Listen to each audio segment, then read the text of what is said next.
issues related to immigration and how to benefit from the different ways of seeking immigration, but especially for the medical graduate and doctors, we have a lot of hurdles, not only from the educational and licensing and testing aspects, but even further down the line, the quotas, the visa, the limits, and all those things. So today we have Carolyn Lee, the principal of Carolyn Lee PLLC from Ithaca, New York, right close to here. I think that's where Cornell is. Exactly. That's Right. exactly. Yeah, she's an immigration attorney focusing exclusively on the U.S. investment immigration.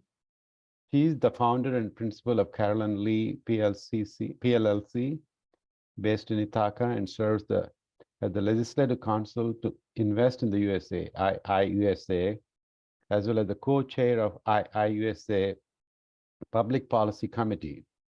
As the Legislative Council, Carolyn has advised the EB-5 industry on the passage of EB-5 Reform and Integrity Act of 2022, called RIA, continuing the work started in 2012 while chair of the American Immigration Lawyers Association, AILA, the National EB-5 Committee, where she served 6 terms as the chair. Wow. Co-chair and vice chair. Carolyn has represented and managed thousands of EB-5 investor cases, and her US project clients have raised over 2.5 billion in EB-5 capital. So here we have, on an Easter weekend, Carolyn Lee taking time to help us educated about EB-5 visa immigration options for our physicians, as well as any other members of our families and extended families that are able to take advantage of it. Go ahead, Carolyn, it's the screen is yours. Oh my, Dr. Colley, thank you so much for that warm welcome. And it may sound a bit odd, but it does feel like a bit of a homecoming for me, because I started out my immigration practice representing Indian and Pakistani physicians. So just a bit of background about myself before we get into the more technical but very important conversation. My name is Carolyn Lee. My birth name is Lee Seung-won. I was born in Seoul, Korea, and my mother, more so than my dad, had the dream of coming to America. And I don't know if this is true or not, but she tells the story. She told it once of being a little girl during the Korean War, and literally a GI gave her a Hershey's chocolate and she was hooked. She had to be an American. And I'm here in Pennsylvania, close to Hershey's. I know the value of Hershey's. Go ahead. Awesome. And I'm a chocolate fanatic, and I'll actually be in your neck of the woods taking my son to a concert in May. So it's all connected. It's all connected. And so, you know, my parents' dream for us, my brother and me, my brother is 4 years older than I am, was for us to be successful in our new country. And for them, that meant being a lawyer and a doctor, a lawyer or a doctor. I'm a lawyer. My brother's a doctor. He's an oncologist, and his wife is a pulmonary critical care specialist. They were the first to get COVID in 2020, and they're amazing people. So I feel like the medical profession is in my family, it's in my blood, it's in my profession. As I mentioned, I started out as a corporate transactional lawyer, and then found myself, I won't get into it in this conversation, into immigration somehow. And what I first started doing was representing practices, private practices, hospitals, physicians, doing J1 waivers, Conrad 20 back then it became Conrad 30.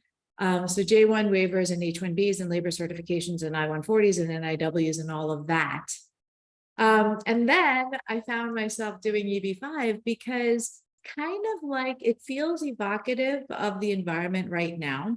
In 2005, 2006, 2007, and certainly in 2008, it was like the wall came down in terms of financing. And I didn't know anything about it. I was very happy and busy in my little world representing my docs and my hospitals. And but it found me somehow. My commercial background in corporate transactional law, representing debt and equity, and my business immigration kind of came together. And I'm a bit of an egghead. I have an academic bent. I was like, oh, this is interesting. And I started writing about it. And then just the demand from the US side, the projects, the need for capital. And I have visited these projects in Colorado and elsewhere. They were just stopped. They couldn't go forward. They'd run out of money. So they were desperate. So they were like, oh, EB-5, anything. So it was that was happening domestically. And then worldwide, the wealth level of nationals on the move worldwide was also rising. So it was like this perfect confluence of fortuitous events. I happened to have been there, and I just sort of grew, and my practice and my clients and leadership roles that Dr. Colley has spoken about. So really, I feel very, very, very blessed to have really had the recognition for the work. And I'm going to talk about some of that with you today, and I hope it will be informative. That is really my goal. And I see some questions in there, voice not heard. I hope the audio is coming through. Okay, cool. Dr. Collins. Great. And we have some doctors who are also happen to be lawyers.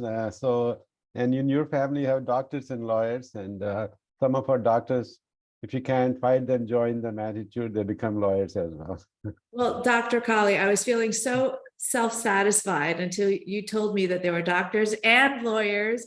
So I'm not going to introduce those docs to my mom, because otherwise she would make me feel like I'm somehow inadequate. So, but I'm very glad that there are lawyers, and it's good. It's good to be informed, and I hope that theme will come through in my talk. Okay, so sorry, I'm trying to enlarge my screen, and that's not working. So we're just going to work with this as is. I think visually this is fine. So we're going to talk about the EB-5 law benefits, and we're going to do a bit of comparison with the traditional path for docs in getting US green cards, which is, of course, the EB-2 for foreign medical doctors of Indian origin. Of course, that's our audience today. Okay, trying to advance here. That's good. Give me a moment. Let's go. Actually, yeah, if you make you can go the arrow button down. Yeah, I think that's what I'm going to do here.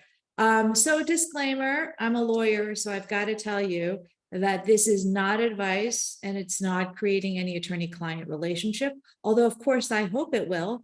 That's why one of the main reasons why I'm here. I'm not going to be to hide that ball at all. It is informational, but in the sense that I'm here also in a promotional capacity, I want that to be clear also.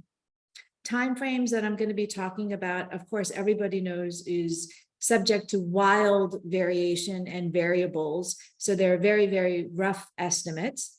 And I've also got to say this is attorney advertising, because I want to make sure that I stay clear of all ethical obligations attending my practice as a law firm.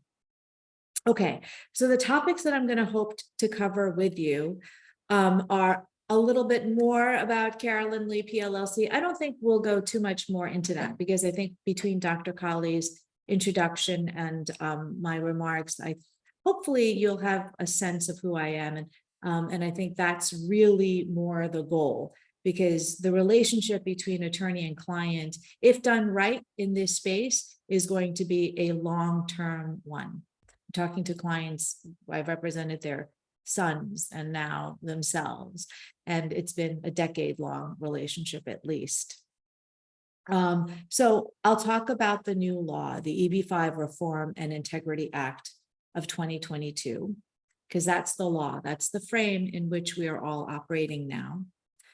I will talk about the EB-5 process, which consists of 3 steps and the all-important timeline. I feel like this discussion is really going to be about time.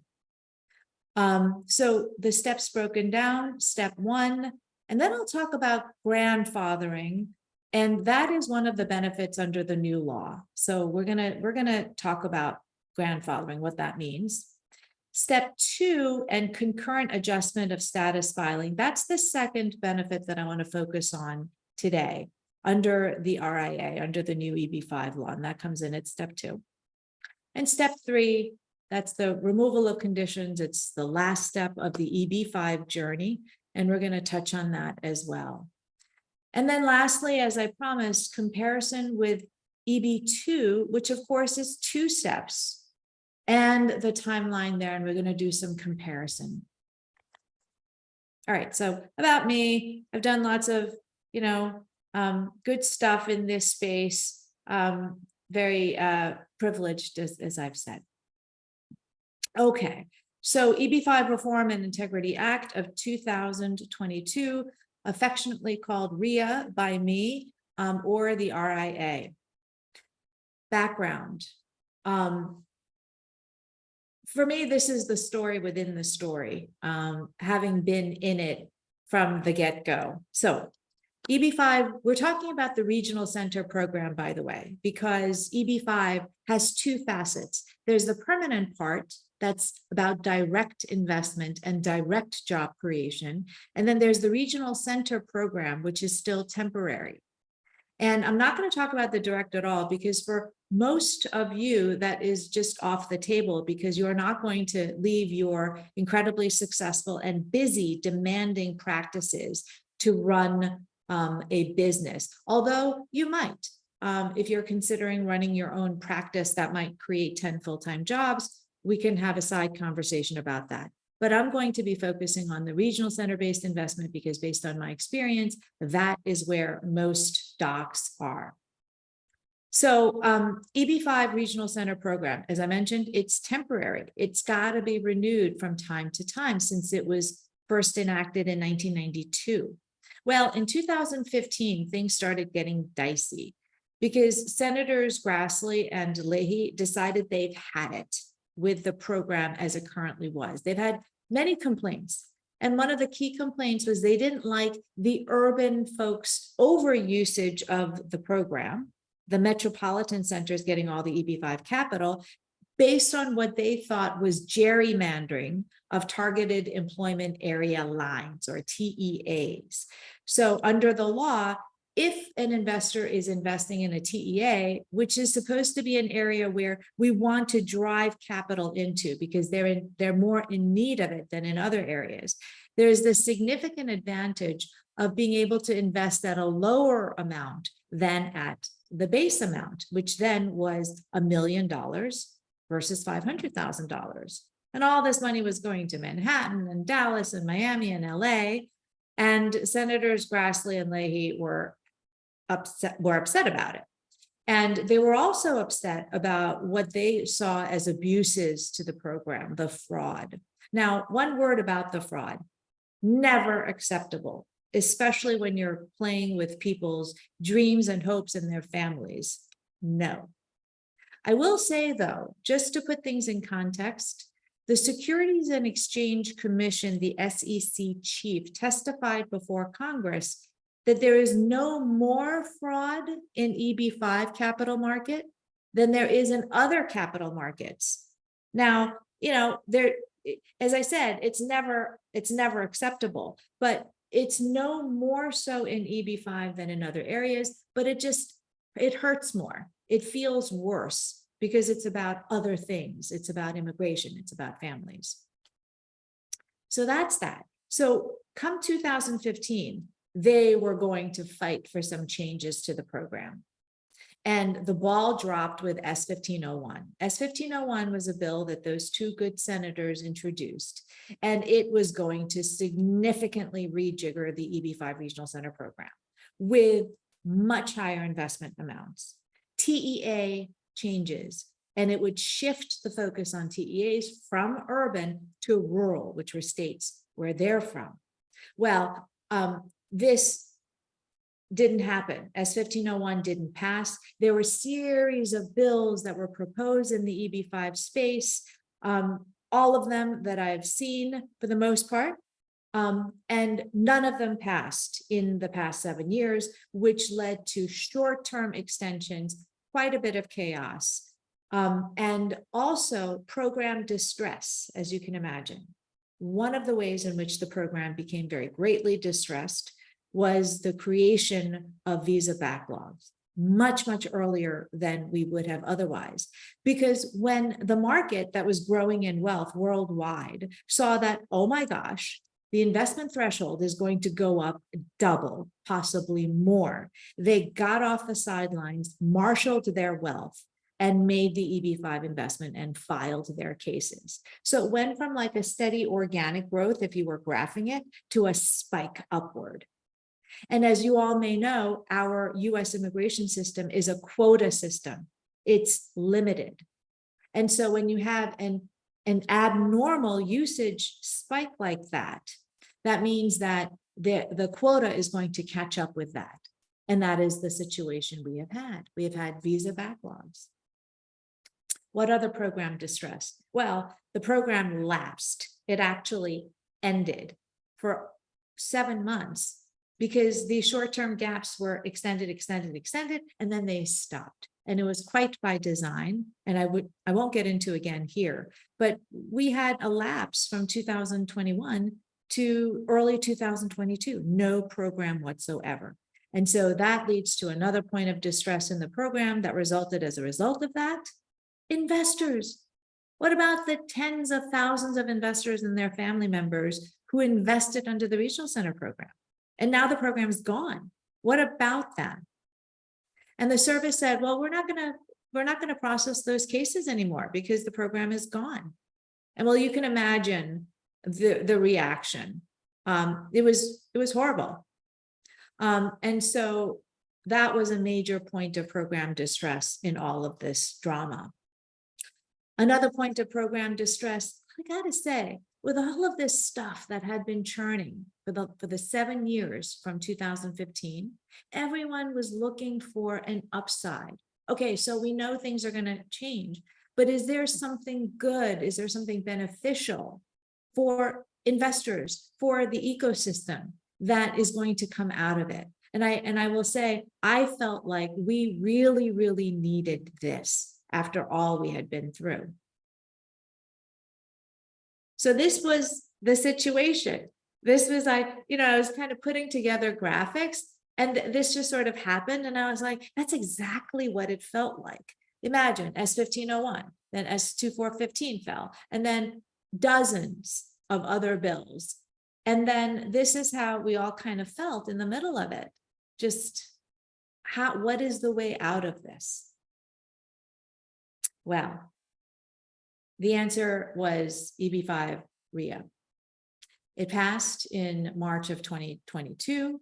I was very fortunate to have been an integral part of the team that led to its passage, working with Invest in USA, IIUSA team primarily, and with staff working on the technical aspects of this, as well as policy aspects of this new law that ultimately resulted in its passage. What are the features? Well, investments have been increased. They went from 500,000 at the TEA level to 800,000, and then at the non-TEA level from $1 million to 1.05 million. But we're really talking about the TEA investment thresholds, right? As Senators Grassley and Leahy, who sponsored RIA, desired, TEA definitions greatly narrowed. Gerrymandering is not going to be possible now. Also, favoring rural. This was another priority for Senators Leahy and Grassley. Rural has a significant advantage under RIA because rural has visa carve-outs where there are no visa wait lines. And we're going to talk a little bit more about those technical aspects as we progress. But rural set-asides and other set-asides in high unemployment areas and the new category infrastructure were created by RIA. Does not address the sensitivity of visa backlogs. Does address investor immigration process, what happens when there's a program lapse, understanding that the regional center program still remains a temporary program authorized to 2027, So we have a little give here, but it's still temporary. What about those investors? We have grandfathering now, and we're going to talk about that. That's a protective feature of the new law. It also does address what I said was this counterbalancing need for a benefit, and that is concurrent adjustment of status, which is very important for you to know about. And I'm going to talk about that. So technically, the EB-5 process has 3 steps. We're going to file the I-526E petition. We're going to AOS process either concurrently if we can or not, or immigrant visa process after the I-526 is approved in Delhi or Mumbai abroad. After that process is concluded, you are now in green card status, but with conditions. It's a conditional permanent residency. And so you've got to take that 3rd step 2 years after becoming a conditional permanent resident to remove those conditions. And you don't have that in EB-2, and we're going to touch on that in a little bit. So we've got 3 steps here. This is important, and I really feel like this is kind of the heart of what we're trying to understand today. It's the timeline. So you file the I-526, you're going to file concurrently the adjustment of status application if you're eligible. That means, you know, if you don't have a prior US negative history, if there's no inadmissibility ground that applies to you, like, you know, you've had an arrest or something like that, which almost all of you are clear on this front. But so if you're AOS eligible, you could file the 526E concurrently as long as there is visa availability. Key concept for you all is, what is visa availability? It means there's no backlog. It means that your priority date on your green card petition is current. That is what visa availability means. So in addition to being admissible, having a good clean record, there has to be immediate visa availability. In EB-5, it's complicated. There is visa availability for all the new set-aside categories that were created, but there is a backlog for the old categories under EB-5 pre-RIA. So all of my clients who filed pre-RIA are in, there's visa availability cutoff at 2019. Okay, so the concept of visa availability is really important. So currently on this point, currently all the EB-5 set-asides are current. There's visa availability, but that will change. Don't know when. Backlogs in the set-aside categories will probably be announced soon, though we don't know when. At 526 petition approval, if there is no visa backlog in your category as Indian investors in EB-5 in that particular set-aside category, then your pending adjustment of status application that you concurrently filed can be approved because there's visa availability. If there's no visa availability when your 526E is approved, then your adjustment of status just keeps going. It's not going to be decided. It's not going to be approved because there's no visa availability, but your adjustment will continue. And the interim benefits of work and travel authorization will continue as well. Very important. If there is visa availability, the first scenario, your children stop aging. If there isn't visa availability when the 526 is approved, your children keep aging. This is important. Coming back to the timeline. So there's visa availability either immediately or later on, and then the adjustment is approved. Once it's approved, you are a conditional permanent resident now. You're a green card holder. You can work, not work. You can travel freely. All the benefits of residency, except that it's conditional, which means you've got to do the 3rd step of filing the petition to remove conditions, or the I-829, at the end of 2 years in conditional permanent residency. So you file the 829, are we done? Not entirely, because you got to wait for that to be approved, right? Well, it's not a USCIS priority. It's taking years currently. So this whole process under the best case scenario to 829 approval is probably about 10 years. Okay. So step one. Step one is the 526E filing. So for those of you who have filed your I-140s based on EB-2, it's the analogy to that. It's the immigrant visa petition. And here we establish two things. It's about the investor. It's about the project. On the investor front, it's about establishing that your $800,000 investment derived from lawful sources, whether it's from your W-2 income from your practice, or a combination of W-2 income and property that you've sold, or a gift from your parents, just as examples. It's about the investor first. Then the next thing is about the project. It's about job creation. We got to show that your capital is going to go into a thing that's going to create at least 10 jobs for every investor. In the regional center context, the regional center takes responsibility for that, and they present to you as the investor that they're trying to solicit, as well as to USCIS, the plan for how those jobs are going to be created. It's going to be in the business plan, and that business plan is going to refer to an economic study. It's a mathematical model that shows how, as a result of this capital coming in and stimulating that particular region, there are going to be X number of jobs that are created, as well as other beneficial enhancements to the economy. Okay. So of course, there's a lot there. These things are like 1,000 pages, but in a nutshell, that's what step one is about. So let's talk about your side of the things a little bit. Investor source of funds. It's got to be pretty detailed. Yeah. And so this is where we find time in your very, very busy day in practice to talk about what this is going to be. What is our theory for the lawful investment? And often there are many ways we can go, right? Because if you're spending $800,000 plus administrative fees and everything else, at the end of the day, it's going to be about $900,000.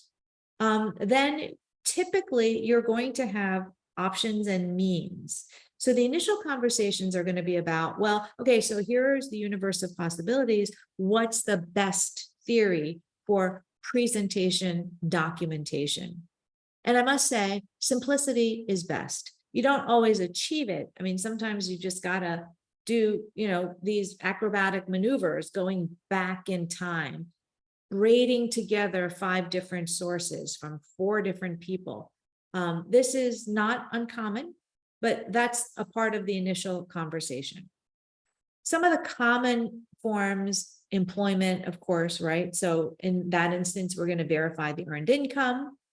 Sometimes there's an asset sale. There's a sale of a house, for example. So we document your ownership of that asset and the purchase price for that. Where did you obtain the funds to buy that in the first place? That's sometimes missed when people think about this, but we've got to go back to that. And then, of course, the sale transaction, which is going to be where the direct transaction from which you're pulling out that EB-5 investment capital.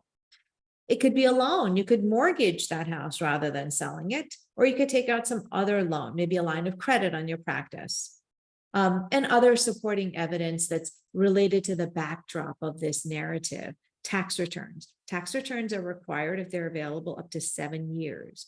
And anything that's related, if it's coming from a practice, everything related to the practice, the formation documents, the financials, as examples. So, and then the second part of it, the regional center project and job creation. As I mentioned, the regional center has been working on this, right? So when I represent a regional center or a project, we're very, very focused on this part of it, is the job creation theory and the documentation. The key part of it is going to be the comprehensive business plan. It's very detailed. It's often a few hundred pages long. And it describes this project, where it is, what it's going to do, what the capital budget for this is, who the key players are, what the timeline for the build out is, market analysis. All of these are required elements, and the comprehensive business plan will address all of these points and lay it out. Economic impact analysis. This is the mathematical modeling that I talked about. That's going to be a part of this. It's going to have disclosures. These are investments. So there's going to be an offering memorandum or a private placement memorandum. These are securities. These are securities that are sold to investors. They're not publicly traded, so they're not governed by those sets of rules like Amazon and Apple are. But these are privately placed securities nevertheless. So there have to be disclosures made. And then there are transactional documents, because typically these EB-5 deals are pooled. All the investors will put their capital into an entity, which we call the new commercial enterprise. The new commercial enterprise will pool all that money and make a loan to a developer. That's sort of the typical model. Doesn't have to be that. Got manufacturing, energy development projects that don't fit that model, but in most instances, that is going to be the model. And then, as I mentioned, there's the direct EB-5, where the job creation is not shown by the modeling, but actually by a projection of 10 full-time US workers, their positions, and the need for those positions coming on. Grandfather. So the regional center program is still temporary. What happens to investors? One of the major revolutions, I will say, about RIA introduced into the immigration system at large is that we have this concept codified of grandfathering. If you're an EB-5 regional center investor, and let's say down the road, 2027, we have another round and there's a lapse, no matter, your case will continue to be processed. Your immigration process will not be derailed. You will not lose that time, and you will not be burdened with that uncertainty. Thank you. I feel like this is a huge win. And this is also a proud moment for the EB-5 industry as well. And for investors. Investors came together. They formed a group, they lobbied, they got together, and they made their voice heard on this. And it was heard by industry players like IIUSA, like American Immigration Lawyers Association, those other associations that I'm a part of and a leader in. And we worked together to get this provision in RIA in there. So, wow, you know, it can happen. And it did.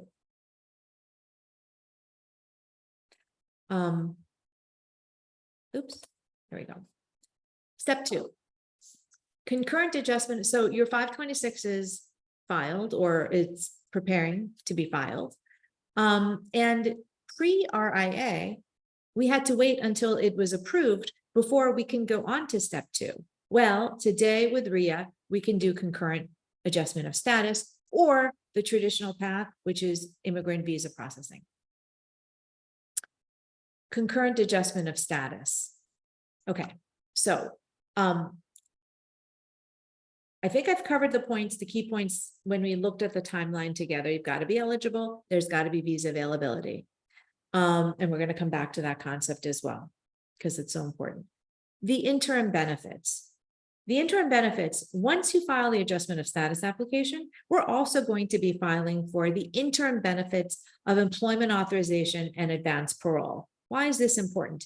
Because you've been on H-1B for 10, 12 years. I mean, looking at the adjustment filings as I have for my physician clients, it's difficult to see, oh my gosh, some of them came in as Fs, then they did Js, then the H, after H, after H, after H, after H. I-140, 7th, 8th, 9th, 10th, 11th year H's, and you're bound to that employer, right? We know that's how it works.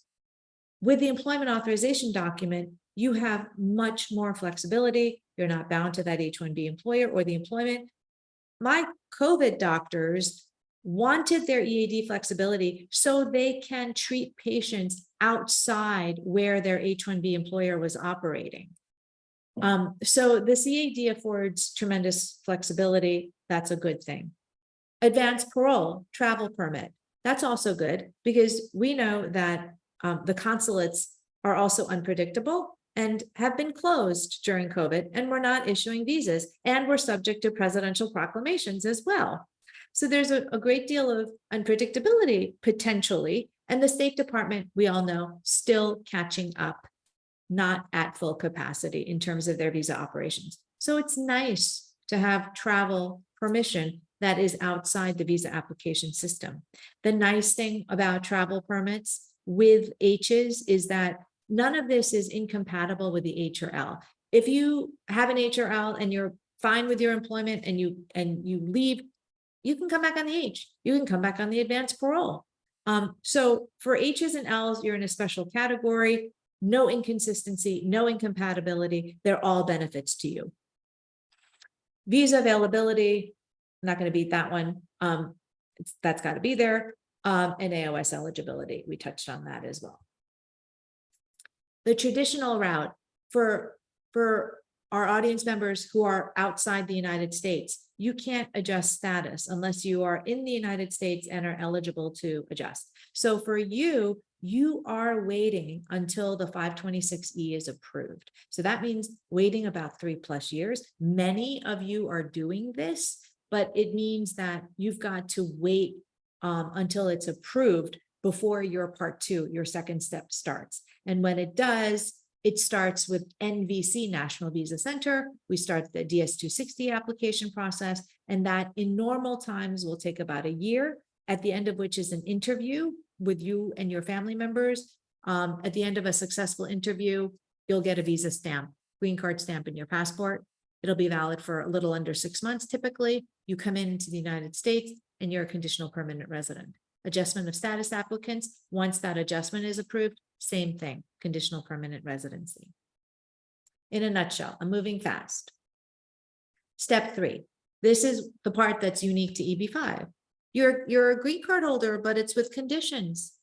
And the conditions are that you have to have kept your investment in, because this is an investment visa, and you have to create the jobs. And the 829 is where you show that. You say, I have satisfied my conditions. I've kept my investment in, and I've created the jobs. The job creation, as it was in the 526 at step 1, is going to be the regional center's responsibility to produce those documents and to have been working all this time to make sure that that business plan is on track and creating the jobs for you. For your part, you've made the investment. How long did you have to keep that investment in? Well, now we're talking about the sustainment concept. And this is technical. I'm not going to spend too much time here. I might do it on another occasion. But sustainment is about how long you have to keep that investment in. It isn't until the end. It is not until your 829 is approved, which, is like 10+ years potentially. It's at least during your 2 years of conditional residency, okay? You can't take your capital out and still keep your immigration process earlier than your conditional permanent residency under US policy, USCIS policy. Now, if you're very plugged into recent conversations happening in the industry, you may know that there's a little bit of buzz about that. Could the sustainment period be earlier so that I can get my money out earlier? That is a conversation that's happening. It's an active one. And it's a conversation that began with RIA and perhaps USCIS's interpretation, or perhaps misinterpretation, wouldn't be the first time, of the law. So that's a nuanced point. There might be some conversation about whether or not the sustainment period ends earlier than the end of the conditional permanent residency. That is not settled. And I would say a cautionary word about that. If anyone is telling you, yes, you can get your capital out 2 years after you've put it in, I would be very, very wary of that. Okay, so this is the end goal. This is what Dr. Colley was talking about. This is what drew my mother to this great nation, is unconditional permanent residency at the end of it and a path to citizenship. Now, let's compare it with EB-2. Okay, so EB-2 is 2 steps. It's you file the I-140, and if there's visa availability, you can currently file. Problem is there isn't, right? And then, but once you file the adjustment of status and it's approved, you're an unconditional green card holder. You don't have that 3rd step. That yoke is not there. So without question, this is the superior process. And you don't have to invest $900,000. If this were working, this is what I would recommend to my Indian physician clients all day long. There's no controversy. I would say don't do EB-5. But the issue is this, and this is why some of you are considering EB-5. It's because you file the I-140. That's going to take about 7 months, depending on which of the 2 service centers it's filed with. Although, right, there's give there. But it's about this. It's about visa availability. Because of the massive backlog for EB-2 Indian professionals, that it seems everybody is writing. Forbes, Cato, an expert source, India Times, New York Times, Washington Post, everybody, Congressional Research Service, right? This is a problem. So that is what it is. And I've asterisked this because I've tried to find some sources about, well, 50 years, 100 years. First of all, no one knows for sure because this is an unpredictable system. Anything can happen. The law can change, right? We've seen this. But there are some reports that it's a 195-year wait for an EB-2 visa availability. That's from a 2021 Forbes article based on the report of the Congressional Research Service, which quoted David Beer. David Beer is a gem. We're so lucky to have this gentleman. He's with the Cato Institute, and he is the definitive, in my view, EB-2 India backlog expert. He's amazing. And he estimates that it's decades. And children, because they continue to age until there's visa availability, in one of his articles, he estimates that 90,000 Indian children will age out of their parents' benefits. That hurts, right? Shouldn't happen. I encourage all of you to go to Cato.org search and look up the articles that David Beer has produced over the years. They're amazing. And Congress should be listening to his insights and analysis. So you wait for visa availability. Maybe there's a law change. We get a flood of new visas. We're going to actually touch on that. And you can file the adjustment of status. You get those interim benefits. The adjustment is approved, and then all is well. Then you're an unconditional permanent resident, and then you can proceed to naturalization. That's how it should work, minus the decades wait for visa availability in the EB-2. So just a quick comparison with EB-5. EB-5 is not great either. I mean, should we really have to wait 10 years to get an unconditional green card? Arguably not. And spend $900,000, put all of that at risk as it's required to be. But that's what you're comparing, right? You're comparing kind of the lesser of two evils, is the weight associated with the EB-2 and the uncertainties there, plus the weight associated against the weight associated with EB-5 and all the uncertainties there. So, Visa Bulletin, what are our tools? How can we empower ourselves with information? You've got to start, the Visa Bulletin needs to be a part of your landscape. It's here's the April 2023 visa bulletin. I've linked to it there. I'm going to share my PowerPoint with those of you who've registered. The visa bulletin is what tells us where we are in line in the visa backlog line. And so this is April, this month, April 2023. This is EB-5 right here. And the India dates are highlighted. EB-2 is at January 1, 2011. EB-5 for pre-RIA investors. So this isn't you. This is my clients who filed before the new law. The cutoff is June 1, 2018. If your filing was dated on or after, you're not ready to file your adjustment of status application. You've got to wait. Or if you filed, it can't be approved. Okay, but we're going to talk about this in a moment, the current sectors. Okay. This is chart B in the same April 2023 visa bulletin. Okay. Chart B. What is chart B? Very, very important for you to know. It's about when you can start the step 2 process. And you've got to be looking at USCIS's adjustment of status filing chart, because sometimes USCIS will use chart B to accept adjustment applications, and other times it won't. It's month by month. For example, in March, USCIS used chart B. So if your priority date was earlier than December 8th, 2019, you could file your adjustment of status. In April, it's chart A. So unless your priority date is June 1, 2000, earlier than June 1, 2018, a year earlier, you can't file your adjustment. That's a big difference. So we've got to be paying attention to the adjustment of status filing chart to know when we can file the adjustment of status application. When you go to the AOS filing chart, this is what it looks like, just so you can see what it looks like.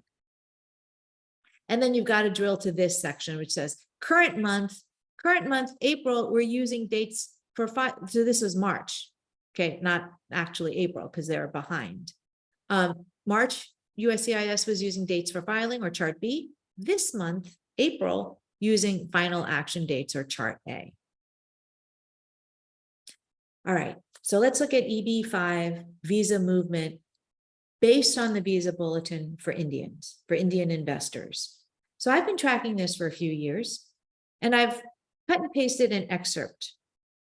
So you can see that for Indian investors pre-RIA, it was mostly current in chart A and chart B. And that is the prevalent experience for Indian investors in EB-5 since forever. It got a little wacky in 2019. We had a very sudden retrogression event for Indian investors in EB-5. It was very unpredicted and very jarring. It was like 2007 from current to 2017, 18, then like 1 month it was 2014 to 2020. So obviously the visa office was making incorrect analyses and predictions about demand at that time for Indian investors. And then it corrected itself, and then it went back to being current. But other than that, that was an anomaly, sort of was revealing, but it's been mostly current for Indian investors. But in just start of this fiscal year in October 22, look what happened. Red, retrogression for Indian investors back to 2019. And you can see it hasn't moved. And then it retrogressed again to June, just this past month in March. And we're at June 1, 2018, which is what we saw for chart A under the April visa bulletin. And then this is chart B, which is at 2019. So that's where we are with Indian investors investing pre-RIA, current. And then we get concurrent adjustment passing in March 2022. We rushed all of our Indian clients to file their adjustment of status application. That was awesome, but they can't be approved because of this retrogression. So look what's happening here though. Current for the set asides. So this is what has energized the EB-5 market again is the current in the set-asides. So as I mentioned at the very, very get-go, this is fabulous. It's great. It has re-energized the program. But what does it mean? The backlogs are going to come in these categories as well. And the question is when. So, all right, let's leave because we're going to come back to this. So let's just move on from now from that. So comparing EB-5 movement with EB-2, not in the set-asides, but in the main category. So here's just, this is my data from my tracking. Here's EB-5, here's EB-2. So this is what you're comparing, right? You're comparing the visa backlog and the weight suggested by the dates in the visa bulletin for EB-2. And you're comparing it to the dates and the weight suggested by the visa bulletin for EB-5. And it's right here. And to me, the one thing that's clear are the cutoff dates, 2011 versus 2018 and 2012 and 11 versus 19 and 18. But I must say, so, and this is where the decades weight projections are coming from. This isn't great either. These cutoff. So anyway, I am not going to venture to make prognostications or predictions. I think these numbers are what they are, and there's been a lot of ink and writing about this. So it's about visa set-asides. It's about EB-5 set-asides. That's what's energized everything right now. Okay, so made that point. But here's what my analysis is showing. And it's going to reveal something kind of incredible that's happening right now that is unique because of COVID. And some of you following this may already be in the know about at least the background concepts.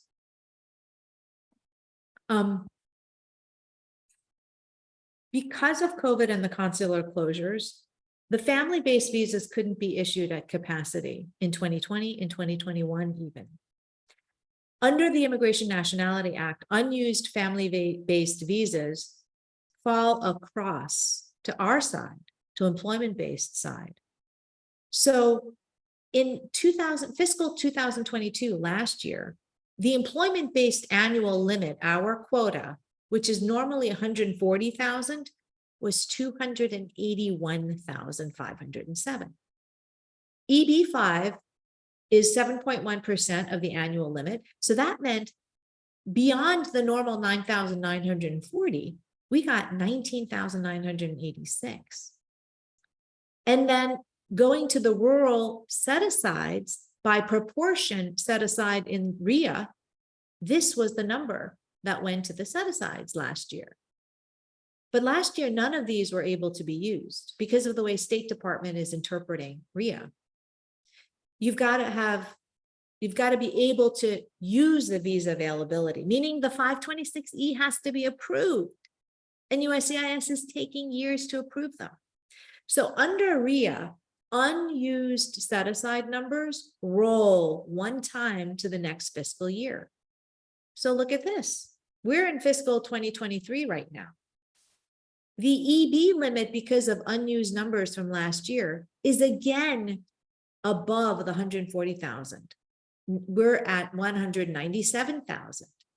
So EB-5, our allocation, 7.1%, is 13,987, not including the flow overs from fiscal 2022 set forth under RIA. So that means the unreserved, the backlogged category for my pre-RIA clients is 9,511, which is close to the normal annual limit. It's kind of crazy.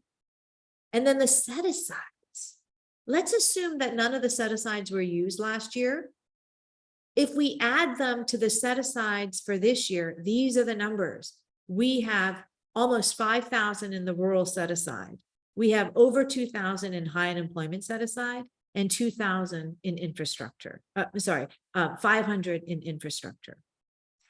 So this is what is truly good about what's happening at this moment, is we have these numbers and we want to capture them. We want to use them. If we don't use them this year, the carryovers from last year will go away. They won't come back in. So this also is what is going to delay the natural backlog onset in the set aside categories. So then logically, I, as a technician, am looking at usage. How many of these precious numbers have been used up? And that is the lacuna. That's what we need to know, is what's the usage? And that is where the data is lacking. We do know from a report that already about 1,000 cases have been filed. So cases, that means principals times 3. So that means about 3,000 potentially of these precious visas are already spoken for. Now that is a usage rate under RIA that surprised most people. So you could be competing right now with thousands, and you probably are, with thousands of other investors for these precious numbers. And that's where the urgency is. So I assumed that everybody started here with questions. What should I do? I hope to have provided some insight to help you make the decision, or to decide that you don't need to, and to empower your decision, whatever it is going forward. That was my goal. And so here is our contact detail.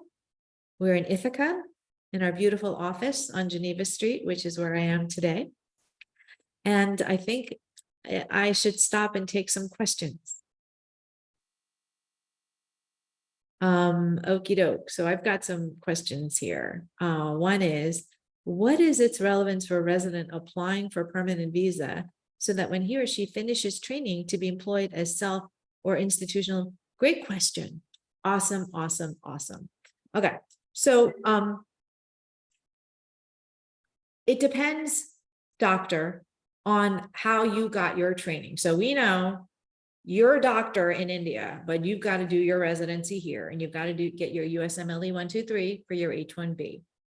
And when you do your residency training here, you're going to be subject in most instances to the J 2-year home residence requirement, because you're going to do your training in J in most instances. So if you are doing your training in J, you've got to go through that route. You've got to go through the waiver and the H-1B, and you've got to complete the requirements of your H-1B. If you're doing a Conrad 30, you've got to complete your 3-year service requirement in H-1B before you can take advantage of a green card route for yourself. Or fulfill, right? We have clients went back home and fulfilled, and then you've got a clean slate. And then for you, steps 1, 2, and 3 are as laid out.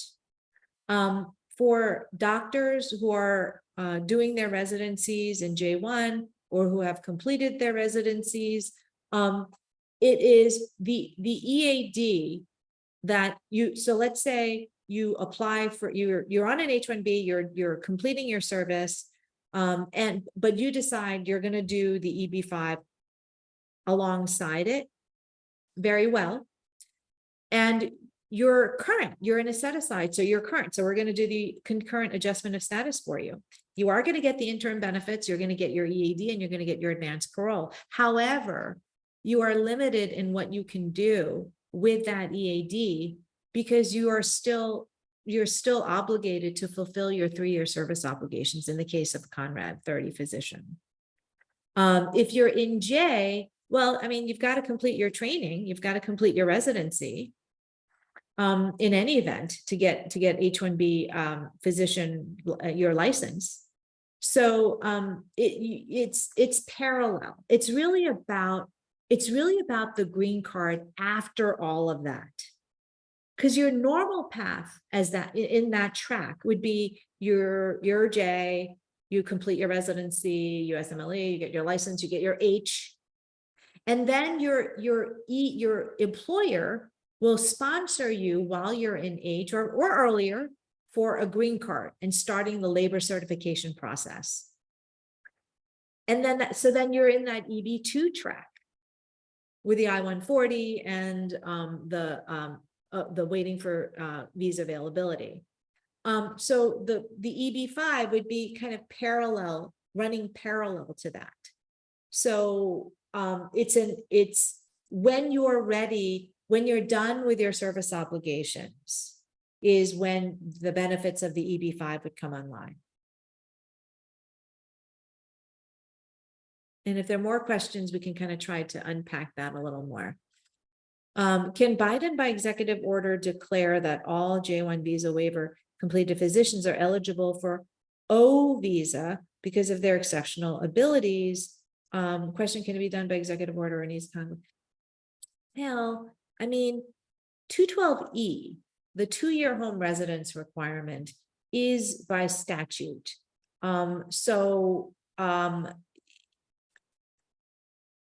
Congress, I mean, president is not going to be able to, in my view, do away with 212E, a statutory provision, by an executive order. That couldn't happen. All right, that's an important point, Carolyn. So you have done a great job, kind of very complicated, very nuanced points to kind of make it a little bit more understandable. Still, it's a very complex issue, requires professional consultation with attorneys like you. But the main point is there's a great timing here. Backlogs can be up to 1,000, 10,000, 4,000 plus, and another 4,000 this year. That can be used because of the family visas were not used and they were transferred into EB category last year and this year, and they're not forever. So you need to take advantage of that. So the timing is very important for people to take advantage. Yes. Yeah.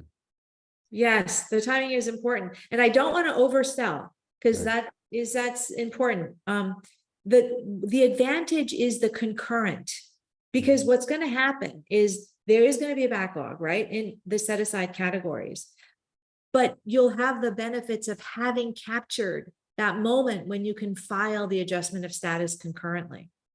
So once there's a backlog, the adjustment won't be approved, but you'll still have those interim benefits throughout that time. Right. So the take home point is the timing is very important to do something now to get into the pipeline, at least for the waiting list or whatever, to kick in, the timing to kick in. Yeah. So very useful discussion. And one more, Dr. Guru's father Guru. I'm in J1 and my spouse is starting residency on a J2 EAD while I transition from J1, what my spouse should do to be able to work. So the spouse is doing her training in J2? Right. Her residency training in J2? Right. Okay. Well, she's also going to be subject to the 2-year home residence requirement. And so that will have to be, I mean, she has the J2. I mean, as residents, you've got the incident, you're working as residents and being compensated. You still have to either fulfill or obtain a waiver. Now, the waiver obtained by you, the J1 principal, is going to absolve your wife or spouse of her 2-year home residence requirement as well. So she doesn't have her own 2-year home residence requirement. And then you're on the same track, you know. Now, once she gets her once the J2 waiver or is obtained or the home residency requirement fulfilled, she's also free, right? I mean, she doesn't have to work in H-1B. She can be in H-4, she can be the principal on the EB-5, or she can be the derivative. And so, you know, she, or the spouse, I'm assuming the spouse. Yeah. But yeah, so she would have, or he would have, if it were concurrently filed, the EB-5 with the adjustment, the work and travel authorization from the concurrent AOS filing, as you would, but you would have your H-1B obligation. We have a couple of more questions. Dr. Kolipara was asking the 800,000 K or whatever upfront, how long you have to keep that money in the investment? Yes. portfolio? Yes, which is important. So that is about the sustainment period. That is all about the sustainment period. So before RIA and this little uncertainty or question mark that has been introduced or is in the air, USCIS's policy, which is still policy at this moment, is that an investor has to keep the money in until the end of the conditional residency period. So step one, all through step one, all through step two, you start your conditional residency, you've got that conditional green card, and then 2 years after, so that whole time is the sustainment period. You've got to keep your capital in through that whole time, not until 829 approval, because once you file your 829, that can be another several years. So you don't have to keep your money in through all of that, but until around the time you file your 829, which will be the 2 years in conditional residency approximately, is how long you've got to keep the capital in. Okay, a couple of other questions from the same source. Is it different to different countries, the availability of the CB? For example, if you're an UK citizen of Indian origin, or an Australian or Indian origin, is there any difference in the amount also? Or is there any difference in amount that need to be invested? Good question. No, there's no difference in the amount. That's the same for everybody. Okay. And what about countries-wise quota? That is where the action is. That is very important because in addition to the quota that we have for visa category, we have a quota for nationals, the per country cap quota, which is 7% of the worldwide limit for category by category. And so this is why in EB2, there is a cutoff for Indians and Chinese, but not for the rest of world, because the rest of world haven't reached their per country quota. So your nationality, your birth country is very determinative. So for example, if an Indian becomes UK citizen or an Australian citizen, they can apply in that category? No.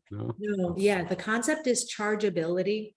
Okay. And in the green card scenario, it's about place of birth or your spouse. Okay, spouse. Yeah. If you get married to a UK citizen or Australian citizen, still doesn't matter? Well, if you get married to a UK national, then you can take your spouse's nationality. Okay, that's a good point. Yeah. All right. So what if you have family not living in US, adjustment of status would be approval? No. Meaning family not living in US, even if EBS adjustment of status is current, they have to wait for 3 to 4 years to be able to move to us, question mark. I'm not able to understand the question. No, I get it. I do. I get it. So let's say the doctor is talking about her mom. And so the mom is in Mumbai, let's say. And so we're asking, can she, what's her EB-5 process? Right, I'm going to gift my capital to my mom, and what's her process? So her process is that she can apply for the EB-5 petition anytime it's ready, but she will likely not be able to file concurrently for the adjustment of status application. There are very, very limited scenarios where one might, but I don't want to get into that in this forum today. Okay, one simple question. What is the amount, because he missed the point, what is the amount that needed to be invested for EB-5 category?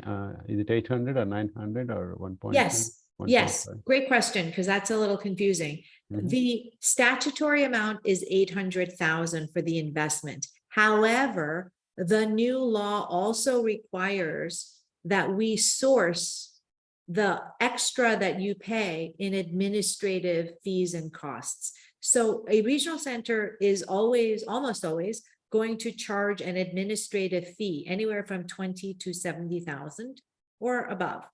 And so now we've got to take that 800,000 and we've got to also account for that 70,000.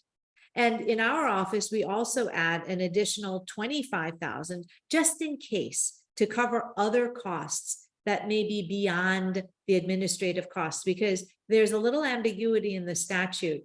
And we want to avoid, years down the road, USCIS issuing a request for evidence saying, oh, you need to source for, everything you need to source for the admin fee and your accountant's costs and your travel fees and filing fees. So that's why I refer to 900,000 practically, but it's 800,000 for the investment and then 100,000 for costs on top.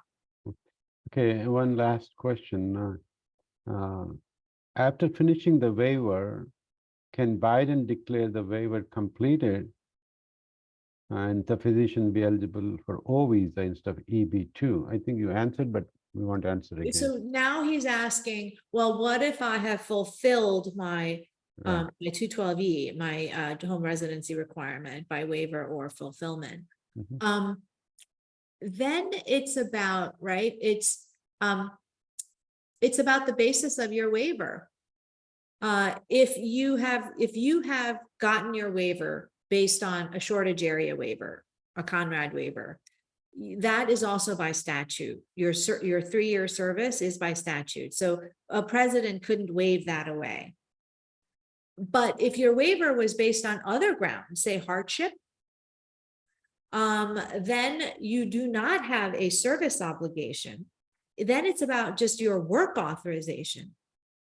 So yes, in theory, I would say that is possible. Okay. I think you wrapped up them all very well, and I think we're 15 minutes past our hour. And thank you very much for very useful and information and of a complicated subject. And thank you. And I also applaud all the members who came and joined and learned and hopefully benefit from this very informative presentation. Of course, this is not a legal consultation, but it's just informational. Please consult with your attorney and our immigration attorney, and Carolyn Lee is one of them. Her contact information is provided, and we'll also email to you all the same information, and we'll also blast this video to all our members as well to take advantage of the knowledge and information provided. Any parting comments, Carolyn? Thank you again for coming over and talking to us. Thank you, Dr. Colley. Thank you very, very much. And thank you to your members for participating. Thank you very much. Have a good day and happy Easter to all of you, and stay safe and happy spring. Thank you. Thank you so much. Be well, everybody. Be well.